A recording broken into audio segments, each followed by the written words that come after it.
खुलुमबाय स्टुडियो आं रबिन बसुमतारी बिटिआरआव दासान्दि राजखान्थिनि बारहावाया जेरैबो बारनो हमगासिनो दं लोगोसे बिटिसि बिसायख'थिया जानो थाखाय गेजेराव बारा सम गैलिया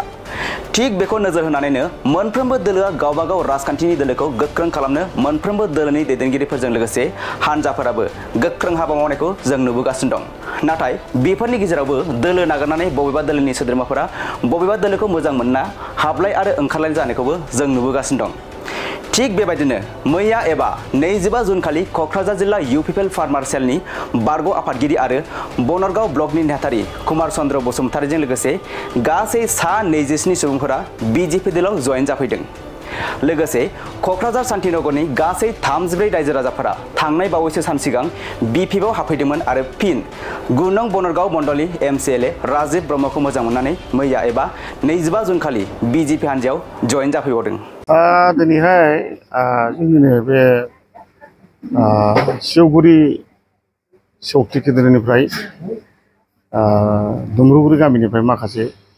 आदिबासिफोर 7 न'खरनि साफा फैदों बिनिफ्राय जोंहा बदियागुरिनिफ्राय आफलागाव पिसिसिनि आन्दाराव थानाय बदियागुरिनिफ्राय फैदों माखासे आरो बेनिफ्राय 2 नं मैस्ताबारि आरो बेलासपुर मेलुमपुर गासै मिलायनानै 27 न'खरा दिनैहाय बाव हाबफैदों बाव बिपिएफनिबो दं आरो इउपिपिएलनिबो माखासे दं बिथांमोना दिनै फैनानै बिजेपिआव जयेन जाफैदों दा बिथांमोना हमदांनो हाखाबाय बयबो रायजो राजाफ्रा बनरगाव समस्तियाव बिजेपिआ 1 नाम्बार दं होननानै बयबो मिथिगौ ओंखायनो बयबो फैयै गुबुन दोलोनि मानसिफ्राबो जोंजों जयेन लाफैगासिनो दं दाखालि हयथ' नोंथांमोना शान्तिनगराव मोनसे मिटिं जादोंमोन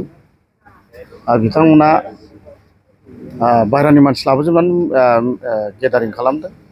3 नाम्बार वार्डनि 4 नाम्बारनि देबरगावनि माखासे मागुरमारि साइडनि लकेलनि रावबो गैखायामोन लकेलनि माखासे थाखानि प्रल'बान होनायाव माखासे जयेन जाहैदोंमोन बिथांमोनाबो दिनै फैनानै फिन आंजों जोंनि अफिसाव जयेन जाफैफिनबाय आरो दा जेखि बुङा मानो दा आं दाखालिबो खोनादों जा प्रडाक्ट बिथाङा आंनि सोमोन्दै माखासे खोथा बुंथों आंहा बे बुंदोंब्लाबो आंहा बिनि एगेन्स्ट बुंनांगौ खोथा गैया बिथाङा थारमाने मानसिखौ बखियाबानो ओंखाम ओंख्रियानो ओंखायनो बखिबाय थायो बि आं सोरखौबा मानसिखौ बखिनानै आं भट बिग्रा नङा रायजो राजाया अनबा आंनो भट होगोन अनाबा होनाय नङा होमबा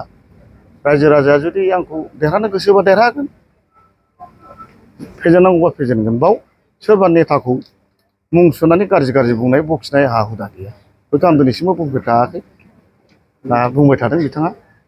बुंबावदों जिहेतु राजीव बांगाला बङाइगाव 7 आरो 8 हाजारनि गेजेरावल' भट मोनगोन आरो गावसोरना एबा बिपिएफआ अलरेडि 19,000 भटआ बिसोरनि आखायाव दंखायो होनना बिथाङा बुंदों आंथ' दिनै आं जयेन जाजेननिफ्रायनो गासै आं टटेल बनर गामियाव 10,000नि बारा आं जयेन खालामबाय टटेल आं दाखालि थांनायाव जोंहा मा होनोमोनलाय एजिकिउटिभ मेम्बार बानायनानै 23,500 बहा बिसोर बेसेबां थानांगौ बहरानो जोंनाव 56,000ल' बिसोरथ' बुंखागोनानो सोर पार्टियाथ' दुरबल बुङो खिन्थु आं बारा थगायनो रोङा सिदा खोथा आरो बिजेपिआ थगायनो हाखाया मा स्किम होदों मा होआखै बेखौ गुगोलाव सार्च खालामबानो नुजोबखायो थगायनायनि खोथा गैया बिथांमोनाथ' बिराद थगायो मोनसेबो नङा बिसोरनि खोथा बुंनाया जायनाखि दा गोरा बिपिएफनि नेताफ्रा बुङो माखासे डिस्ट्रिक्ट लेभेलनि नेताफोर बुंनाया खोथाफ्रा मोनसे दंखाया हमजानाय खोथा जोबखा दा बेखौ आं बुंना मा लाब जानो ओंखायनो आं रावनिबो नामखौ लाया आरोखि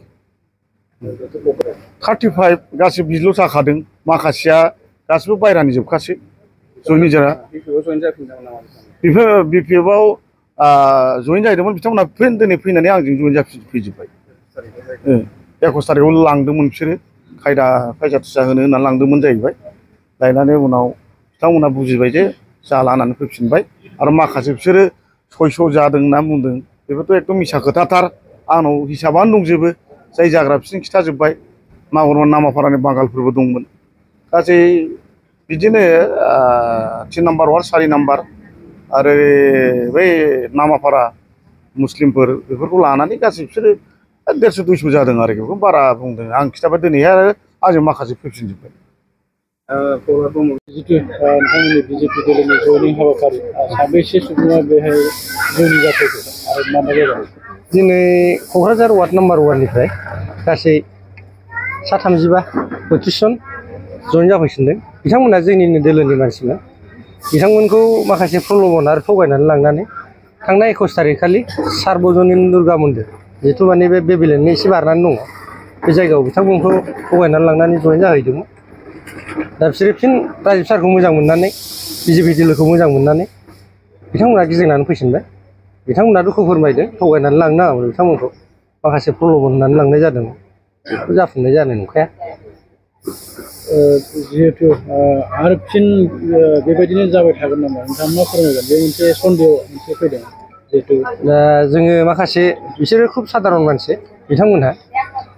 फिसा फिसा खामानि मावनानै सोलिग्रा न'खरनि मानसिफोर दा साफा सानैया जायो बे स्वाभाबिक आं जायाखौ बुंनो थाङा जागोन साफा सानैया जालायबाय थागोन जोंनि बिजेपिनि बेलायावबो जागोन बिपिएफनि बेलायावबो जागोन इउपिपिएलनि बेलायावबो जागोन थेवब्लाबो बिथांमोना फ्राय जोंजोंनो बांसिन दंजोबखायो आरो बिथांमोनखौ गोथौयै जोङो बुजायनानै होबाय जोंनि सरकारा माबायदिसिम खामानि मावनो आखायाव लादों आरो माबायदिसिम रायजो राजानि थाखाय खामानि मावदों बेखौ आं गुवारैनो बेखेवना होबाय बिथांमोना बुजिदों फिन थांफिनला होननानै बे खोथा होनाय बायदिबो खालामदों साबैसेसो जयेन जाफैदों गासै 37 औ साबैसे थांदोंमोन थांनाया बिसोर 35आनो थांदोंमोन बिसोर फैफिनजोब्बाय बिसोरो स्पेसिफिक मोनसे बुथनिफ्राय थांनाय जादोंमोन 147 रांनि बिदि लब दिन्थिनाय बिदि जायो ना दाथ' खोनानो मोन्दों मिटिङाव थाङोबा गरफा गरनै हरो दा माखासे एसे गोरिब थाखोनि मानसिफ्रा उफाय गैयैयावबो थांनाय जायो सोरबा सोरबा मिटिं नायनो थांनाय जायो बावनो नोङो पार्टियाव हाबनो गोसो गैयाबाबो बाव नोङो माला थफि गानहोनाय जायो बेफोरो दानि माबायाव जों नुबाय थानो मोन्दों नैबे जायगायावनो आपकामिं दासिमाव नुबाय थादों बिसोरसो साखाफारा होननानै सानो दाथ' जोङो मेन जोंनि माबाया लयख'आ जोंनि आधार कार्डनि भटआथ' जोंजों दंखायो आल्टिमेटलि जों गैथ्राबाबो 60% भटआ जोंजों दंखायो दा बाव जोंनि डेम'ग्राफिखौबो नायनांगोन जोङो डेम'ग्राफिकआ बनरगाव समस्ति हिसाबै गासै 56,000 भटार्स दं आउट अफ 56,000 28,000 बर' भटार्स ओमफ्राय 20,000 माने नन भटार्स आरो दा बाव जोङो बर' भटारखौ जोङो बांसिन गोसो होदों जों दिनैनि थारिखआव जोङो गैयाब्लाबो जोङो 13,000 बर' भटार्सखौ जोङो आखायाव लाबोनो हाबाय मोजां मोजां दैदेनगिरिफोरबो जोङो माखासे मोनबोबाय मोननैबो दोलोनिफ्रायनो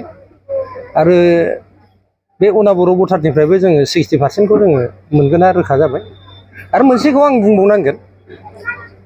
जोंनि बिजेपि दोलोखौ मोजां मोननानै राजिब सारखौ मोजां मोननानै माइन'रिटि मुस्लिम बिथांमोनाबो दिनै लोब लोब फैनायखौ आं नुनो मोन्दों बिथांमोनाबो मोनसे प्रतिश्रुति होदों जोंनि बनरगाव समस्तियाव गासै 5,000नि बारा माइन'रिटि भटार्स दं माने मुस्लिम माइन'रिटि आरो बिनि गेजेराव बिथांमोना होनदों जों गैयाब्लाबो 1700निफ्राय 2,000 भटखौ नोंथांमोननो होगोन बिथांमोना मोनसे प्रतिश्रुति होदों जोङो बिपिएफआ गोहोम खोलैगोन नामा सिगांनि बायदि आंथ' साना बिपिएफआव आं दा बुंनो थांगोन बिपिएफ हिसाबैथ' नोङो 3 नाम्बाराव दङ दा जोंनि अन सार्भेयाव बिथांमोननि सार्भेयाव मा ओंखारो आं बेखौ आंहा बुंनांगौनि जेबो खोथा गैया आंनि सार्भे मथेबा 3 नाम्बार पजिसनावसो दङ बिथांमोनाथ' सानो माने बनरगाव समस्तिया देरहाखानाय होनना सानो बिपिएफनि थाखाय बिपिएफआथ' बे बिसिनि भुल होननानै सानगोन आं बेखौ बिथांमोना नोङो डेटाफोरखौ कालेक्ट खालामाखै जानो हागौ दा सिगाङाव बिथांमोना देरहाबाय थादोंमोन देरहानायनि खारना एकमात्र मोनसेल' राजिब ब्रह्म बिथां दंमोन राजिब ब्रह्म बिथांनि जनप्रियताखौ नोंथांमोनाबो मिथिगौ बे बिथांनि जनप्रियनि थाखायनो बिपिएफ दोलोआ देरहाबोबाय थादोंमोन दा खिन्थु राजिब ब्रह्मआनो ओंखारबोबायबा आरो दा गोदान केन्डिडेटआथ' इसेबां जनप्रियता गैया आंनि मथेबा इउपिपिएलआवनो दंबाय थायोमोन नाथाय नोंथांमोननि भटारै बिजेपिएलआव जोबगान मानो जानो गोनां जानांगौ दिनैनि दिनाव जोङो इउपिपिएल रुलिं पार्टिखौ नागारनानै फैनायनि गुदियावनो आसलथे जोङो दैदेनगिरि बा जायफोरा गुदियावनो प्राइमारि लेभेलावनो जा बा ब्लक लेभेलावनो जा गोसो होनानै 17 बोसोरनिबो बांसिन हाबाफारि मावबोनानै UPPL खौ सरकाराव फैनायनि फिथाइखौ जों मोनहोनो हादोंमोन। नाथायबा बिथांमोनहा जोंजों बा जोंनि थाखाय माबा मोनसे मोजां अनसुंथाइ होनानै फैबाय थानाय समाव UPPL सरकारिनो हाबाफारि मावफिननो हायो, बे मोनसे जोंनि फारसेनिफ्राय बिथांमोननि मिजिं आसाया गैया बा जोंखौ अनसायनायनि बेबायदि मोनसे थासारि जों नुवाखै। बे हिसाबैनो जोङो पलिटिकेलाव थाङो होनोब्ला अभाब अभिजग माने क्राइसिसफोरखौ फुलफिल खालामनायनि सिमां नुनानै गासिबो बे गणतन्त्र देशआव पलिटिकेलखौ इन्टारेस्ट खालामनानै बयबो आवगायबोयो। दा दिनैनि दिनाव जोंनि फारसे बेबायदि अनसुंथाइ बा अननाय पाब्लिकफोरनि फारसे जों बेखौ मोनदांनाय मोनैलाय जोङो गोसो गोरबोजों BJP आव माबा मोनसे जोंबो इयुनाव गसंथानानै थानो हानायनि डेभेलपमेन्टनि फिथाइफोरखौ मोननो हागोन आसाजों जोङो मदद होनो होननानै आवगायबोनाय जायो। मा बिबानाव दं आरो नोंथांजों लोगोसे साबसे दिनै UPPL दलनिफ्राय फैखो आरो मा बिबानाव थानाय मानसिफोरा? आङो दिनैनि दिनाव माने ब्लक लेभेलाव वान अफ द सेक्रेटारि हिसाबै दङ, नाथाय आङो बिथांमोनजों माने एक्टिभ हिसाबै खामानि मावनायखौ आङो एसे गोजानाव थाबोबाय थादों। आरो सिगां बोसोरावहाय क'क्राझार जिल्ला फार्मार सेलनि फार्मार सेलनि प्रेसिडेन्ट हिसाबै बिबान मावबोदोंमोन। दा आङो फार्मार प्रेसिडेन्ट क'क्राझार डिस्ट्रिक्टनि बेबायदि जानानै दङ। मथा मथि जोङो सिगांनिफ्रायनो डाबल पिनिफ्रायनो जोङो बे पलिटिकेल हान्जाखौ गोसो गोथारै मोजां मोननानै मावबोबाय थानाय माने ओनसोलनि रायजो राजा आइ आफा बिथांमोनहाबो जोंखौ मिथिगौ। बे हिसाबैनो दिनैनोबो दाबो राजनितिक हान्जायाव एसे मावनो लुबैनाय गोसो जानानै फैबावनाय जाबाय आरो। जों दिनैनि दिनाव 7 गिबियै जयनिं हाबाफारियाव बाहागो लाबाय। फैबाय थानाय समाव जोंजों लासै फारि माने लिंक जानानै जोंजों दंखायो, बिथांमोनहाबो फैबाय थागोन। जिहेतु ओनसोलारि दल BPF दंमोन, BPF नागारनानै BJP जोगदान जानायनि उद्देश्यआ मा? BPF आरो UPPL मथा मथि रिजनेल पार्टि